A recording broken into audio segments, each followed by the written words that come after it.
For those who are very interested in the ancient connection, we digress slightly and brought things up to the modern era, but perhaps it's also important to re-stress exactly how these oligarchs follow through in a bloodline manner.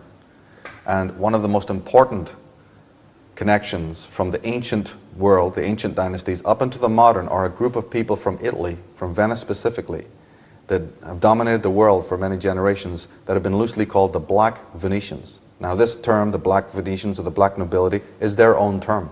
This is not just a historical term used for them. This is one of their own terms.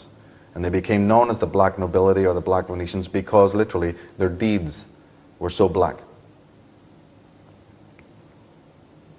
Now the word Phoenician, who were the ancient descendants of the Atlantean race, an old ancient Semitic race. The Phoenicians were like the elites of the Semites. Okay, we have the Semitic race. The Semitic race is the largest racial group in the world. Well, we have many branches of the Semitic peoples. And the elites, you could say the royalty within the Semitic race, were what we know as the Phoenician race. These are the people who built the Temple of Solomon, who were the great navigators, the great mappers of the sky, and the great mathematicians and so on. Well, down into the modern world as we progress through the ages, the word Phoenician, as the Phoenicians settled in Italy, they became known as the Venetians, the Venetians. And they're worshippers of Venus. One of their gods or goddesses was literally Venetian. They're Venus worshippers. And that figures because if you're on the high seas, the stars and the moon and the luminaries are very important to you. And the Venetians, we have many families making up the Venetian oligarchy, but the Longhi and the Guelphs are of particular interest. Now, upon their move to Holland, the Black Venetians created the Great Amsterdam Bank, the financial hinge of the 17th century, and they also created the Dutch East India Company. They also controlled the finances of many royal dynasties, like the Stuarts. So they were lenders, financiers of some of the royal families. They are also the promoters of Martin Luther, of Protestantism, Puritanism, the Jesuits, the Club of Rome, the later Freemasons, and most other secret societies. Through the House of Hanover, that's the House of Orange, they came to England and have been the dominating power since William III. Christina Huth, in her book Venice, The Methodology of Evil, Part 3, she writes, Henry VIII had also thrown open the door for the cultural, political, and financial takeover of England by agents of the city-state of Venice. By the middle of the 1530s, Henry's government was in the hands of the Venetian agents and being shaped into a model of police-state political terror. By the end of Henry's reign, Venetian bankers were in control of a burgeoning English foreign debt and dictating terms to the English throne. Within slightly over a century following Henry's death, England had been transformed into the usurious, slave-trading imperial power of Great Britain under the dictatorship of the Venetian party, which had been transplanted directly from the lagoons of Venice. Now obviously in one program we can't go into this subsection, the whole story of the Venetian peoples. Just for now doing an overview to show you that here we have the connection between the Stuarts, the Tudors, and these Venetians. And the takeover was implemented by Thomas Cromwell. This was the agent who convinced Henry VIII to buy in and to accept the money of the incoming Venetians. So this connection is very, very vital and important to understand how the Phoenician, Sumerian, Babylonian, Mesopotamian, Nephilim concept, that bloodline, ties into the modern oligarchs. There's a thread. It can be traced like anything. The congressman and statesman Lyndon LaRouche, from an American context, is one of the greatest experts on this. But there's many other works talking about this connection. King William III of Hanover, the Prince of Orange. And we have George Ludwig I, also of the House of Hanover. These are the two kings, specifically, of the House of Orange, coming out of Italy by way of Holland. They appear in the history books as being Dutch kings, Dutch potentates, but their ancestry goes further back than that. Graham Lowry, in How the Venetian Virus Infected and Took Over England, writes, in December 1688, the armies of the Dutch Prince William of Orange invaded England, interrupting the Hobbesian nightmare the country had experienced under the deranged King Charles II and his brother James II. A worse nightmare was to follow when William seized the throne of James II, for he embodied a more highly distilled form of poison which Venice had perfected during its sway over the remains of the Dutch Republic. This outright usurpation is blithely referred to in British Venetian parlance as the Glorious Revolution, which should give you some idea of how little regard for truth prevails in these circles. So here's a scholar who's in no doubt about the problem whatsoever. He's pointing out that the James II and Charles II debauchery is one thing, and then it's replaced by yet even more layers of the same thing. And as I said earlier, is it not from these times that all these idioms we just take for granted of the British Stock Exchange, the rising of the Navy, the great conflicts throughout the world, the whole concept of empire, the rising of the great universities, the rising of the merchant class? Who are the merchants named after Mercury?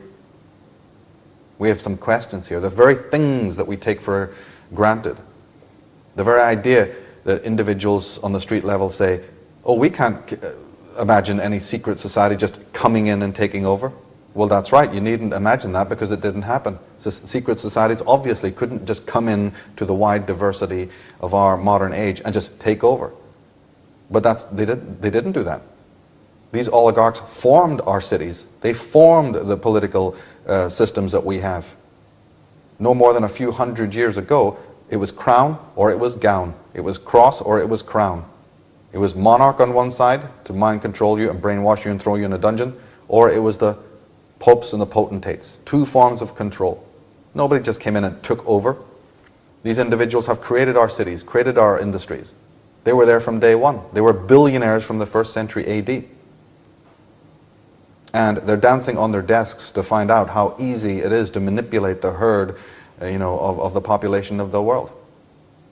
But they didn't just suddenly come in and take over like some normal mafioso group. These individuals created the entire structure of our life. Our forefathers, not so long ago, never even ventured more than 5-10 miles from their feudal villages. In fact, it was even a crime to even do so. So nothing could have been easier. You have military, monarchy, and you have the religious, the theocracy. Two forms that attain world domination more simply than we can ever even imagine. David Icke, in his book The Biggest Secret, says, William of Orange, that's William III, died in 1702. He and his wife Mary left no heirs, and so Mary's sister Anne became queen. Anne was the last of the Stuart monarchs. In 1714, the scene was set for the takeover of the British crown by the German black nobility family, the Hanovers. They were closely connected with the House of Hesse, which would become the launch pad for the House of Rothschild. The first Hanoverian king was George I. Queen Victoria, always famous for wearing black jewelry and wearing black clothes, was the Empress of India, the Empress of the world, the top of the Guelph dynasty. The family of Guelph, who was one of the major black nobility families. Today's modern Windsor family directly go back to the Guelph dynasty of the ancient world. The Guelph, Bourse-Lyon, Battenberg, Mountbatten, whatever you want to call it. These are all Hanoverian, Habsburgian families, all connected, all linked by blood. The British royal family, the Windsors, was a name adopted in the 1800s, and the reason was to give them an anglicized front, because in fact George I could hardly speak a word of English, and here they are declaring war on his brother the Kaiser in the First World War, and the so-called British royal family could hardly speak the English language. So in order to anglicize them and make them look more English, they adopted the name Windsor. But their original ancestral names is Saxe-Coburg-Battenberg, which they changed again to Mountbatten, Bourse-Lyon, which is the name of the Queen Mother, and Guelph. The word Guelph is the key word there because that's the Venetian connection, the Black Guelphs. Open any encyclopedia and start reading up on the black nobility and the Guelphs, and a fascinating story will unfold. Valdemar Valerian refers to them as the Serpentine world order, understanding that these people are from the Serpent dynasties.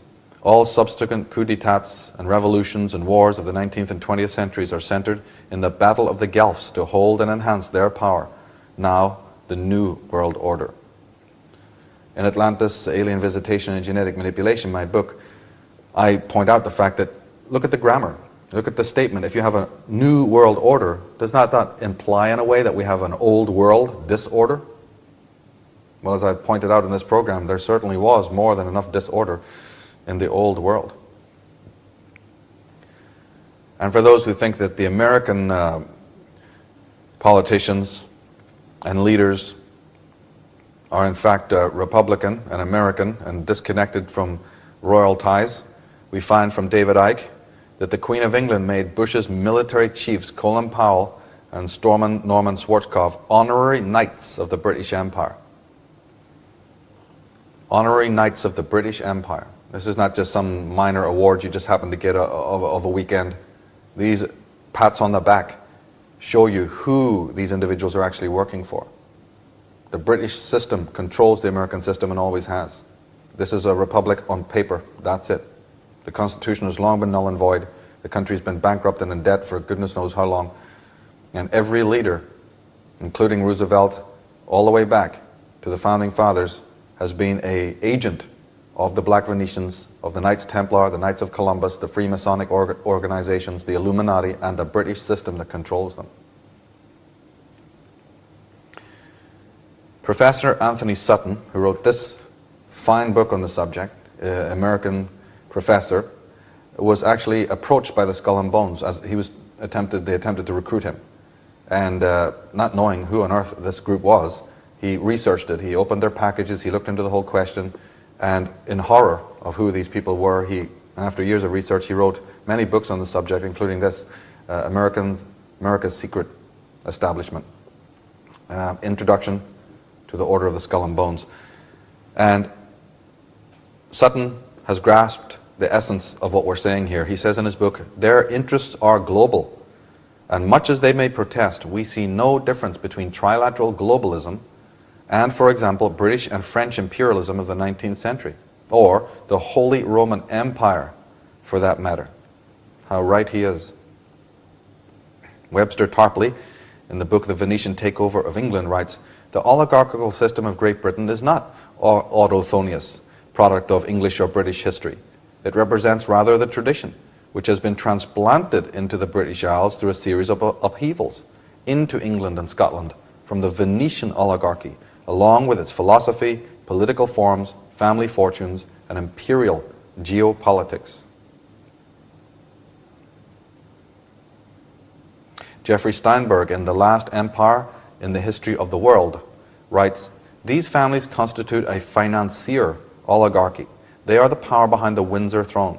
They view themselves as the heirs to the Venetian oligarchy, which infiltrated and subverted England from the period of 1509 to 1715, and established a new, more virulent Anglo-Dutch-Swiss strain of the oligarchical system of Imperial Babylon, Persia, Rome, and Byzantine. So there you have it. There is a direct paragraph that shows you the connection. Incidentally, Switzerland, as we mentioned earlier, is where the headquarters of World Freemasonry is. And over the door in Zurich, Switzerland, you can go there yourself. And that's where the courts are. That's where the so-called charities of the world, like the Red Cross, are located, and many others. It's also where the world banks are kept. Those secretive world banks. Well, of course they're secretive. The oligarchs don't want you tracking the checks, following the money. But you also have the headquarters of World Freemasonry. And over the door, plain as day for everyone to see, it says in Latin, Ordo ab chaos, order out of chaos. Implemented by the likes of Albert Pike and many of the politicians of the world. You create wall-to-wall evil, wall-to-wall debauchery, wall-to-wall license, and wall-to-wall chaos. You fund the gangs, you fund the terrorists of the world. You create so much upheaval that the masses, who are your real enemy, your real rivals, just come to you in a big line saying, help us, what can we do?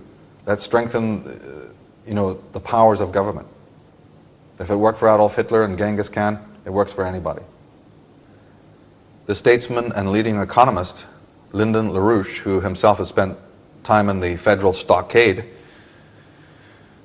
has this to say, the Venetian method is the method of not taking sides, but playing sides against one another to one's advantage. You go into a country, you go among a people, you go to an individual person and you corrupt them by knowing the principle of corruption, which is embedded in every person.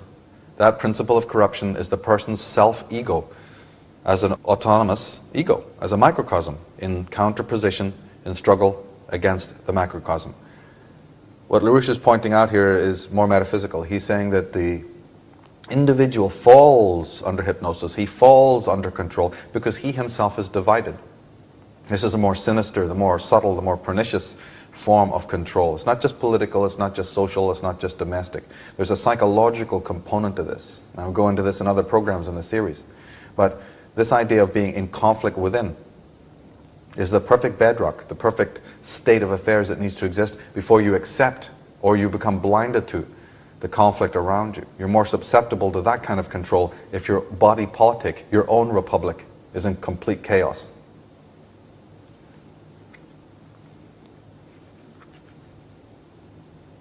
James Morris, in his book Pax Britannica, says, before she set out on her Diamond Jubilee procession, on the morning of 22nd of June 1897, Queen Victoria of England went to the telegraph room at Buckingham Palace. It was a few minutes after 11 o'clock. She pressed an electric button. An impulse was transmitted to the Central Telegraph Office in St. Martin-le-Grand.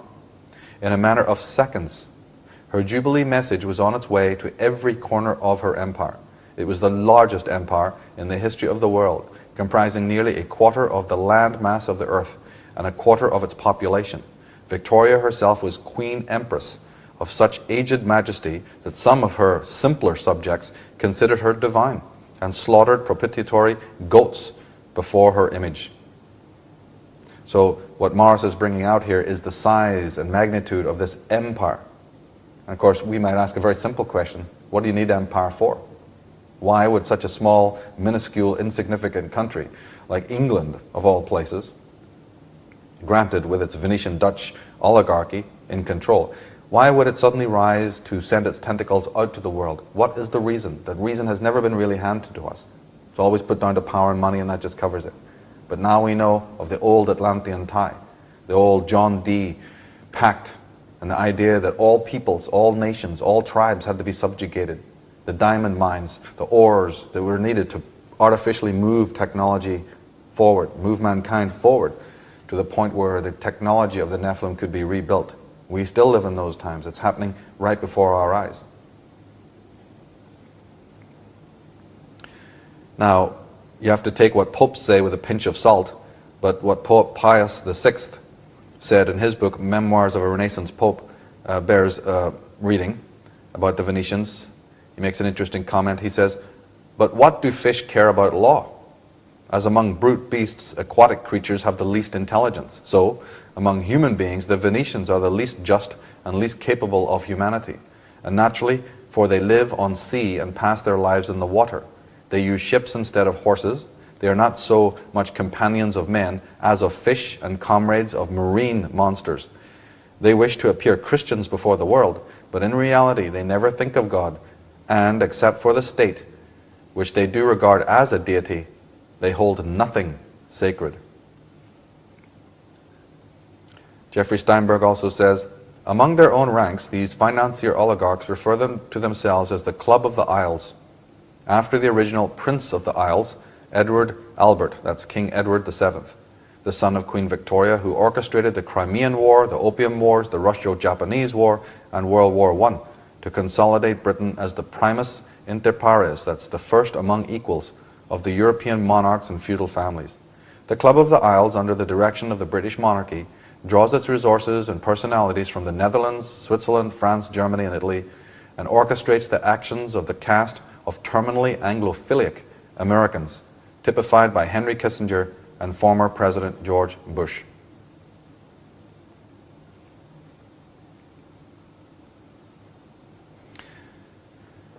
Now, in conclusion, in the last chapter of my book, Atlantis, I talk about the fact that here we are at a state where the Nephilim agenda, the Atlantean agenda of getting the technology back and also trying to solve this problem of the Stargate are coming into their latter days. The solution, the final solution is at hand. And in the book I mentioned that there are 4 possible outcomes, 4 possible conclusion scenarios. You know, there's a reason why the oligarchs love pyramids. And if you stand in front of a pyramid, you'll notice that it's a triangle in front of you. But of course, a pyramid is made of 4 phases, 4 triangles. The swastika is a 4-fold device. The Knights of Malta cross, which is nothing but a pyramid seen from above, by the way. But the Knights of Malta cross is also 4-fold. There seems to be a penchant in secret societies for 4-fold symbolism, and perhaps there's a reason. So taking that motif, taking that paradigm, I thought that there were 4 outcome scenarios that might be played out in the next generation, or even less, next decade or so. Briefly speaking, I call these 4 outcomes: number 1, the burn and rise no more outcome. Number 2 is the bridges to Babylon outcome. Number 3 in the book, it says start the fuse tactor.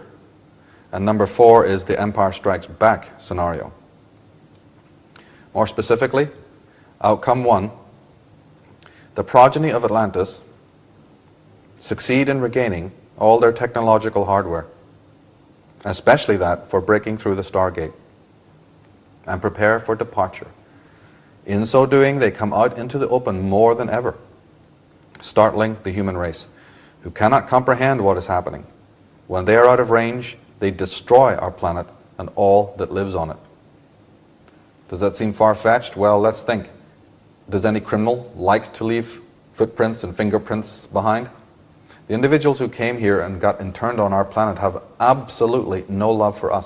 And even though we're talking about the descendants of the Atlanteans, they have enough alien blood as their treatment of the planet, their treatment of womankind, their treatment of children, their treatment of animals should show you exactly who these people are and what they believe. So criminals do not like to leave traces behind if they can prevent it. So let's just bear that in mind. Outcome 2, the bridges to Babylon. The masters realize that no matter what they do, they cannot vacate the earth, and that they are forever chained to the pit. In this case, they rule the world with unmitigated tyranny, relentlessly and openly. The human race loses whatever privileges, quote unquote, it enjoyed while its utility was beneficial. Now it is deprived and slaughtered. Debauchery is everywhere, and people even turn upon themselves, sinking into chaos of unimaginable proportions, with all the dark, repressed content of consciousness in full view, without the restraint of inner or outer authority.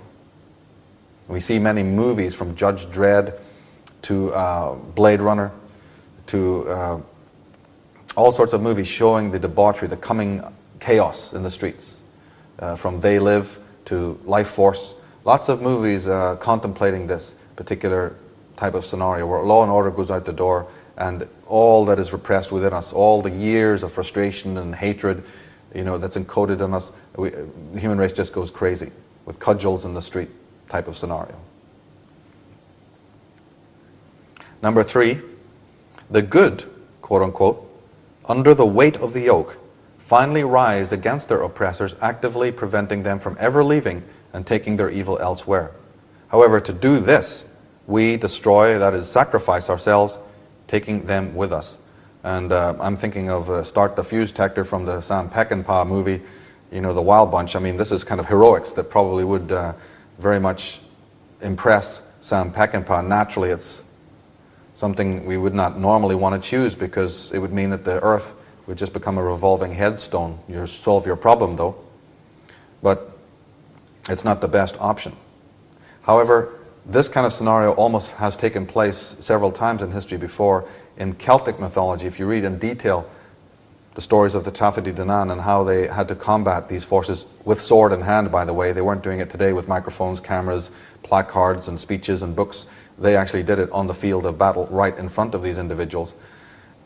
The movie Highlander comes to mind, which in a fictional way shows this particular kind of conflict taking place between the giants and the heroes. Now, the fourth outcome, or scenario, which I entitled The Empire Strikes Back, we find that mankind finally discovers the correct means to the end and vanquishes its enemy with no excessive loss of life or homeworld. We eradicate the enemy and finally resolve the problem of evil. The beasts are slain, the damsels rescued, and the ending happy. Now, up until now, even with the vast majority of their sophisticated technical hardware again in their possession, the progeny of the Atlanteans are not able to break out of their quarantine, out of their internment on the silent planet.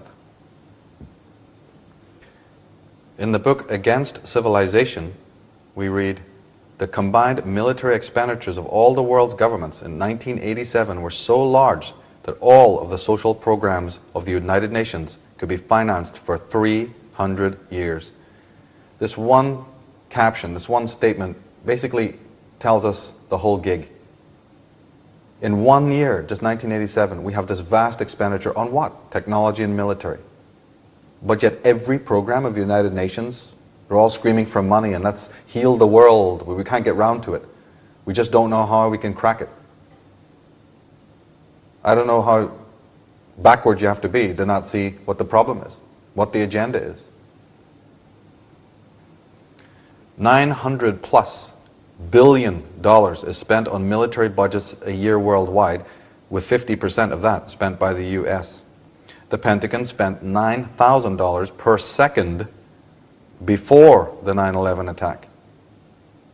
The percentage of US military spending that would ensure the essentials of life to everyone in the world, according to the United Nations, is a mere 10% of that. That's about $40 billion, which was in fact the amount of funding initially requested to fund our retaliatory attack on Afghanistan.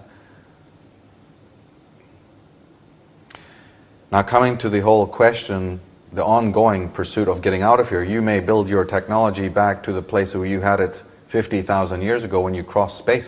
You may have those UFOs, and those UFOs are being sighted from Mexico, all over the world, from Australia.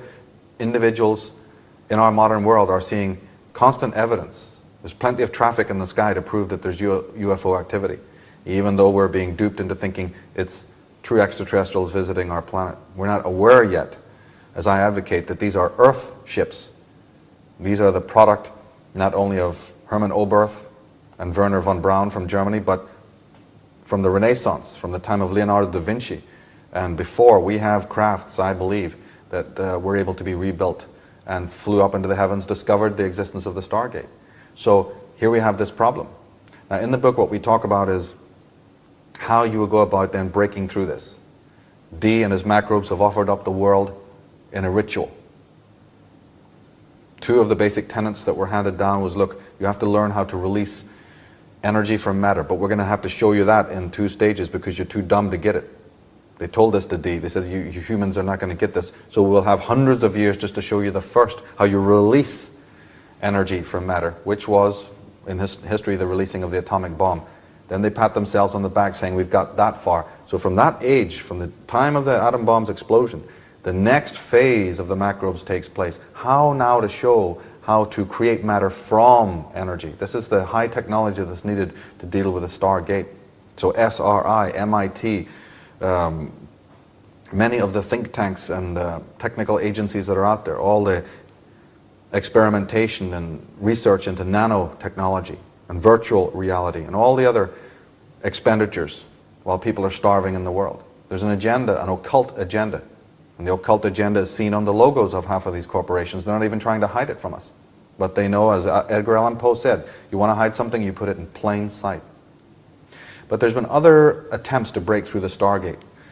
And there have actually been explosions, detonations, huge nuclear and atomic explosions let off in our ionosphere by the governments of the world. Residents in Faulkner and Garland counties believe they saw meteors soaring through the atmosphere just after 10 o'clock on Tuesday night. Experts of the Arkansas Sky Observatory explain it's the end of a major meteor shower related to Halley's Comet. Conway resident Tammy Earnhardt knows is that the sonic boom was enough to rattle her entire house. It just shook all of the doors and everything. It was just a loud boom that shook everything. It sounded like a train was coming through our house. It was that loud. And Joshua Meeks says he saw a big ball of fire, like a big flash. I mean, it was almost as big as the moon. Many in Conway and Hot Springs saw those flashes, but it's unclear where or if anything made it to the ground. If it was, in fact, a meteor, they're a rare find in Arkansas. So these explosions, these detonations are going there in an attempt to break through. There's been many different kinds of attempts to help try to break through the Stargate by force, through the new atomic and nuclear technologies that exist. Now, there are two natural radiation belts around the Earth, discovered in 1958 by James Van Allen. The natural belts are 64,000 miles deep. The astronauts would have to traverse them for 4 hours. The crafts were extremely thin and not at all protected from radiation of any kind, nor were there linen suits. The radiation in these belts increases when there's solar activity, such as the 11-year solar flare activity. Now, this activity was especially prominent during the Apollo 11 flights in 1967 to 69. Its strongest ever recorded activity was 1972, when the Apollo 13 was launched. So here we have not only it known by scientists that there's tremendous radiation up there, we have these belts that are thousands, literally thousands of miles deep, which would take days to traverse. And then we have to factor in the fact that the hull of the spacecraft, the Apollo, is far too thin to keep out that radiation, as are the spacesuits. And we even then find that the radiation was at its strongest when the Apollo 11 mission was meant to have taken place. The US project A119 in the 1950s was a project to nuke the moon. As we said, the moon is the keystone, the lodestone that in some way is the active principle in the generation of the Stargate. The moon has some important relevance here as a kind of a lodestone in the Stargate. Well, the Rand Corporation and Kellogg wanted to nuke the moon in 1956. NASA in 57 had Project Red Sox, which was dedicated to the research of how to do that. Edward Teller, the father of the hydrogen bomb, was very eager to have the moon nuked, to put nuclear explosions on the moon. And the Soviets in 1950 had Project E4. In 1962, another radiation belt was artificially created by the US military when they detonated a megaton nuclear bomb 248 miles above the Earth in order to create a corridor through the natural belts. The radiation from this detonation created a third belt with 100 times the radiation of the other belts. Sir Bernard Lovell said that the detonation was cataclysmic. So these villagers in Arkansas are seeing flashes in the sky. Flashes in the sky, we've got nuclear explosions in the megatons going off up there, destroying our ionosphere. This desperate attempt, we might even question, why would you want to create a passageway through the ionosphere in this particular kind of means, unless there was another agenda that we're not being told?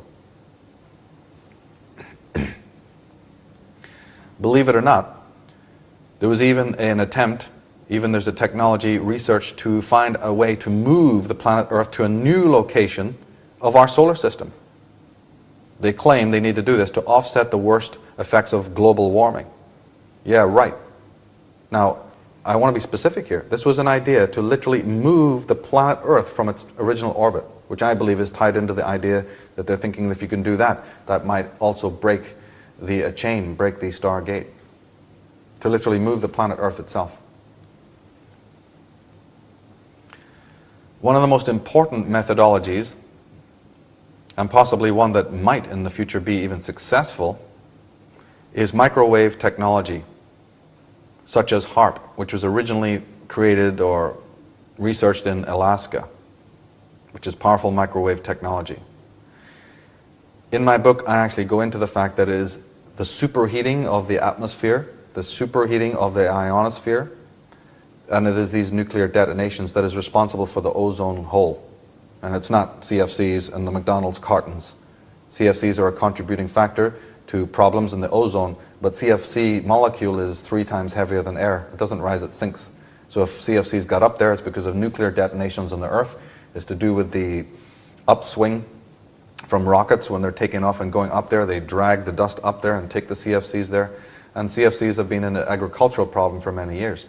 But the real contributing factor to the hole in the ozone layer, now nicely covered up, is in fact the superheating of the ionosphere by microwave technology and detonations up there.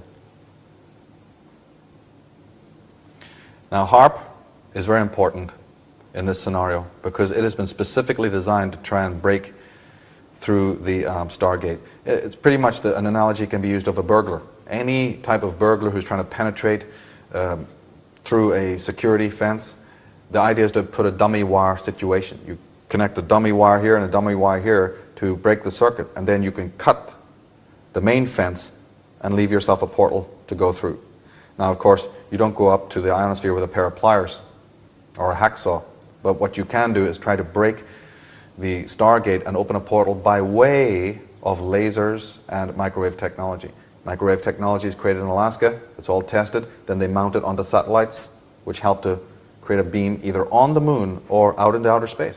And by beaming these high-frequency microwave beams onto the Stargate, they're hoping to break through. And as yet, they have not been successful. Now, all its combined transmitters send 3.6 million watts of radio frequency output. Jerry Smith, in his book HAARP, The Ultimate Weapon of the Conspiracy, writes, HAARP has a unique feature, a patented ability to focus these transmissions into a single point high in the sky. This magnifies an output of 1,000 times, giving HAARP an effective radiated power in excess of 3.6 billion watts. So HAARP is normally, when it's on Earth, about 3.6 million watts, which is, by the way, almost 1 million times more powerful than the documents at its inception say it needed to be. So it's millions of times. Nick Bajik will admit this, the man who uncovered the HAARP agenda in his book, Angels Don't Play This HAARP, and so on. He also is confounded by this, because not knowing what the real use of HAARP is and thinking it's just a military device, cannot explain how it is 1 million times more powerful than it ever could possibly need to be for military purposes. Well, it's very easy to explain. There's no mystery once you understand what the agenda is, the real agenda. But as Smith is saying here, HAARP can be focused so that it even has so much more power than that. 3.6 billion watts is actually its full potential. He says, the signal will be sent to the top of our atmosphere where it is intended to heat a portion of the sky. This type of transmitter is called an ionospheric heater. There are several ionospheric heaters in use around the world today. HAARP, however, will be many times more powerful than all of them combined. Now, Richard Allen Miller and Iona Miller, in the Nexus magazine, volume 10, in their interview say, researcher Guy Kramer has suggested that HAARP array may be used to bounce deadly signals off the ionosphere and moon to target sites on Earth and with major explosions, virtually eliminating the need for tactical nuclear weapons. And there's no denying that, yes, the lower level people involved in this, the lower level military people who are not privy to the main agenda, that's what the beauty of a pyramid is, are working on it happily because they think, yes, this is a perfect weapon, and oh, we won't need SDI, and we won't need all of these other clunking military apparatus. Let's just have HAARP, and we can incinerate people all over the planet. It's the super weapon. How wonderful. It'll be just like a video game. Right, they think that. But what's the real agenda, the real power? The 3 billion watt signal originating in Alaska can be caroomed off the moon to reach virtually everywhere on the planet, on the surface or underground with heat radiation. Since it does not leave contamination, it can even terminate targets covertly. But guess what? HAARP is funded by Arco Corporation, which is owned by, oh, guess who? The British Queen Elizabeth. Arco connotes the word archon, which means fallen angel. That's right. We have to look at the subliminal way that we're being told things. It's very important to open your symbolic literacy. So Atlantic Richfield Corporation Company, etc., that's its official meaning, but there's another meaning beside that. Anyone who's done their homework, who knows the ancient magical languages of the ancient world, knows and recognizes the word arco. It comes from the word archon, which means the fallen angels, or the intelligence of the fallen angels. Just like we looked at earlier, the cosmocrates, those who are the angelic beings who overlook the cities and the rituals of the world. HAARP is also used for several other reasons. One of the most important is to trap incoming UFOs. It's very important to note this, that many of the UFOs that visit our planet, you can come through the semi-permeable membrane of the Stargate. So the elites on this planet realize, listen, we're having problems for hundreds and hundreds of years trying to vacate the planet. What would happen if we could create a web-like frequency, microwave frequency, that could in fact trap and down other UFOs incoming? Then, if we were able to down them successfully, we'd be able to loot those ships and find out how they work, and perhaps even use those very ships, once we know how they work, to get out of here. That's another scenario. If I was them, I'd probably be thinking that as well. And that's what Roswell and a lot of the other crashes are all about. Because it's a little bit too much of a stretch of the imagination, is it not? To think that spaceships that can cross hyperspace, cross the event horizons of suns, fly throughout the universe, then just happen to suddenly career and caroom out of control as soon as they enter into our atmosphere. And Richard Hoagland and others have even got footage showing that there are Earth agencies shooting some set of rays to incoming craft. This has actually been videotaped by NASA. The idea is to trap one of these like a fly in the middle of the air and try to bring it down. And in most cases it doesn't work. But there has been cases in which it has worked. And these ships have been downed. Military have been on the spot in a few minutes. And these entities and beings that are in these ships have been taken away to Area 51 and to other locations to be debriefed. And the ships, of course, their technology will be studied thoroughly in order to assist humans to vacate the planet. But one of the other most important aspects of HARP was to create the possibility for mass mind control. With HARP and these radio frequencies and radiotronic weaponry mounted on the satellites, mind control on a mass scale becomes much more easy. And the term that is technically used for that type of behavior control or mind control is entrainment. And in Jerry Smith's book, which is an excellent book, you can read about the actual power of HARP in that matter. And Jerry Smith is getting his information from one of the leading lights in this kind of study, Jim Keith. He was, of course, assassinated. The great scholar Jim Keith, in his book Mass Control, is one of the leading researchers on the subject of mind control. Goes into the history of Dr. Jose Delgado that we mentioned earlier, a fine scholar in this particular field. And he talks about entrainment. Now, fitting into our four scenarios, of course, if scenario 2 was to take place, which means that the Nephilim, the progeny, realize they're not going anywhere. They cannot leave here, so they're stuck with it. They've got all the technology, but they ain't going anywhere. Then they start to rule and reign openly. There's no more covert action, there's no more secret societies, no more hidden government. They come out into the open, and they need to make, because their numbers are few, they need to make use of this kind of technology to control everyone. In Northern Ireland, it's a simple gun to the head situation, which is the most primitive way you can do it, to control the whole of the population there. But there's different kinds of weaponry for a country of this size or for the world in general. Now, Richard Allen Miller and Iona Miller in their Nexus magazine interview say, for epochs, Schumann resonances have provided the orchestrating pulse for life on this planet, our planetary heartbeat, which sets the tempo for health and well-being. But now the very heart of the planet is in jeopardy, according to Framework Convention on Climate Change. ELF, that's extra low frequencies, from Schumann resonance are intimately linked with those of brain waves. Natural or artificially induced changes in the Schumann resonance could affect the subtle and perhaps gross brain wave generation. Liquid crystals, which are DNA, brain ventricles, and cellular structures, in the human body may operate as antenna for detecting and decoding such global and local ELF signals. So let's be in no doubt from what these researchers are saying, our body is an electromagnetic antenna. Should there be any fluctuation not only in the normal Earth energies, but should those be influenced or precipitated by external interference, the human body will respond dramatically and almost instantly. There is an harmonic relationship between the Earth and our mind-body.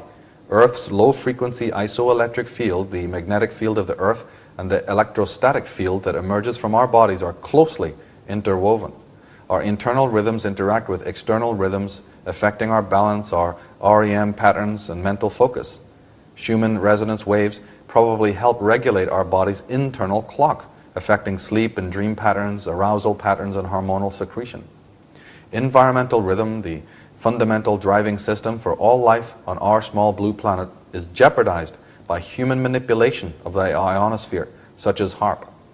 90 Russian deputies signed an appeal against the HARP program, charging that the experiments would create weapons capable of breaking radio communication lines and equipment installed on spaceships and rockets, could provoke serious accidents in electricity networks and in oil and gas pipelines, and have a negative impact on the mental health of people populating entire regions.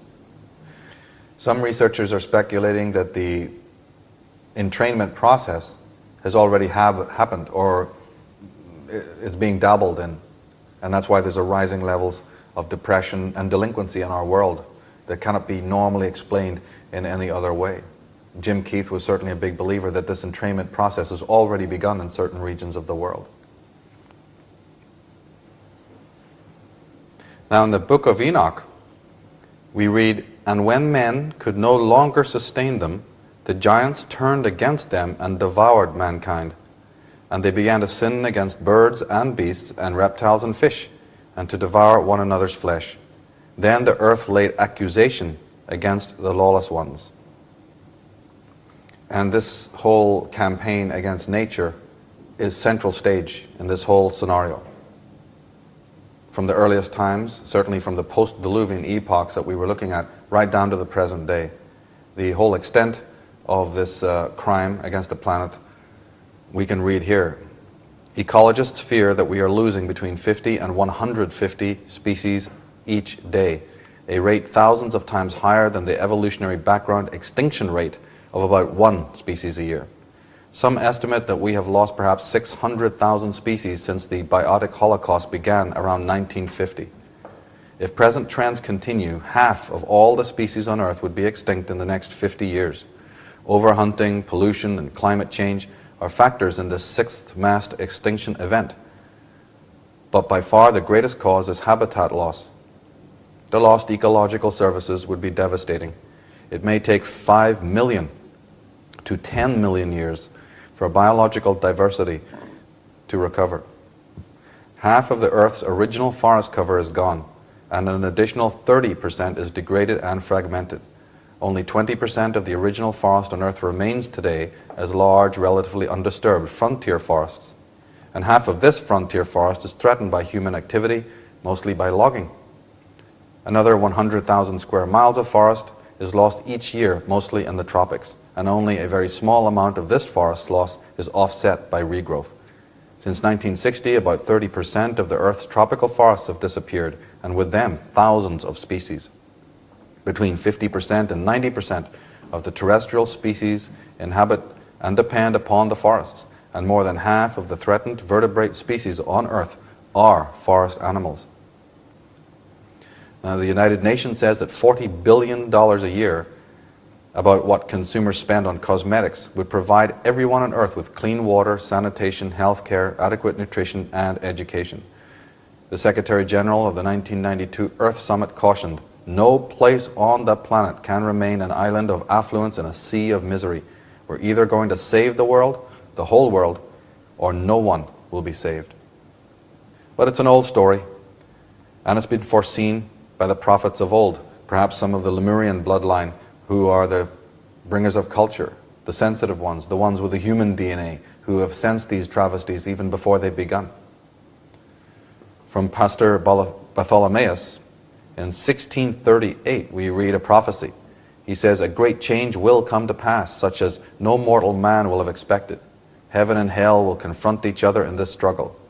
Old states will perish, and light and darkness will be pitted against each other with swords. But it will be swords of a different fashion. With these swords, it will be possible to cut up the skies and to split the earth. A great lament will come over all mankind, and only a small batch will survive the tempest, the pestilence, and the horror." In Isaiah 24, "Broken down is the city of chaos. Every home is shut up, so that none can enter. In the streets there is an outcry. All joy has reached its eventide. The mirth of the world is gone. Desolation is left to the city, and its gates are battered to ruins." Was Isaiah talking about his own times or something to come? It would be a good idea to understand why it is that the space shuttle, not only the space shuttle, but many other programs have the names that they do. The space shuttle Atlantis, on its way out into the nether. all the funding and research that goes into this type of technology. It has a purpose. Ronald Reagan himself said, if suddenly there was a threat to this world from some other species or from some other planet, we'd forget all the little local differences that we have between our two countries, and we would find out once and for all that we really are all human beings on this earth. This was Ronald Reagan's speech in a full session of the United Nations on September 21st, 1987. He's literally telling us there are only a handful of people who know the truth about this, that an alien force is already present and has been present on the earth. And we are being told, we have been warned. Many movies, many books, many researchers, so we have warnings not only from the traditional non-fiction, from hardcore scientists, specialists and researchers, but we have it in fiction, reaching the masses, reaching the mass populace of the world. They're seeing it in visual images before their eyes. Here from the show and the film Stargate, the concept is a traveler from distant stars escaped from a dying world looking for a way to extend his own life. His body, decaying and weak, he could not prevent his own demise. Apparently, his whole species was becoming extinct. So he traveled, searched the galaxies looking for a way to cheat death. He came to a world rich with life, where he encountered a primitive race, humans, a species which, with all his powers and knowledge, he could maintain indefinitely. He realized within a human body he had the chance for a new life. He found a young boy. So Ra took him and possessed his body like some kind of a parasite looking for a host. And inhabiting this human form, he appointed himself ruler. There was a rebellion on earth. Fearful, Ra outlawed reading and writing. He did not want people to remember the truth. And what are we being told in movies like this? In Highlander, we read this remarkable statement. We hear the voice of Sean Connery narrate the following at the very inception of the film. From the dawn of time we came, moving silently down through the centuries, living many secret lives. No one has ever known we were among you until now.